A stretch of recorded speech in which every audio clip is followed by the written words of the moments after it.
दूसरी तरफ Dong Dong के तो फुल टू मजे हो रहे थे। उसे ढेर सारा चिकन खाने को मिला और प्रिंसेस यून की फेवरेट टॉय भी।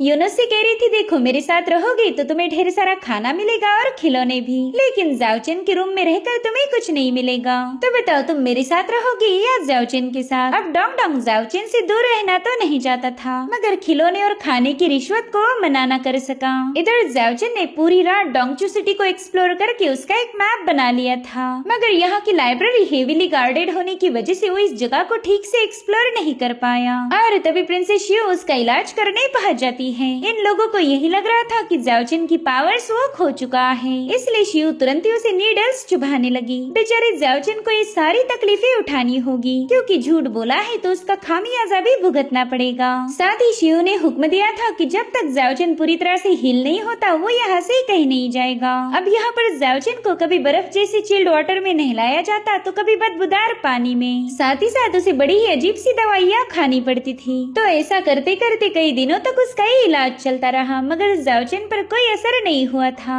जिसके चलते शियो भी थोड़ी सी परेशान हो गई। मगर वो जाओचेन से वादा करती है कि वो जरूर से उसे हील करेगी। अब उसके वहाँ से जाने के बाद यून जाओचेन को पहली बार लाइब्रेरी में लेके आई थी। यून उसे बता रही थी कि ये लाइब्रेरी हॉन्टेड है, इसलिए तुम्हें यहाँ पर संभाल कर रहना होगा। कई सालों पहले एक बंदा यहाँ पर मारा गया था, तो उसकी आत्मा अभी भी यहीं पर भटकती रहती। उसकी बातें सुनकर जाओचेन तो नहीं मगर डोंग डोंग की पूरी तरह से फट गई थी, जिसके बाद यूनो से एंशिएंट बुक्स की चेम्बर दिखाकर वहाँ से रवाना हो गई। जाओचेन तो उन किताबों को पढ़ने में इतना बिजी था कि रात होने पर भी उसे पता नहीं लगता।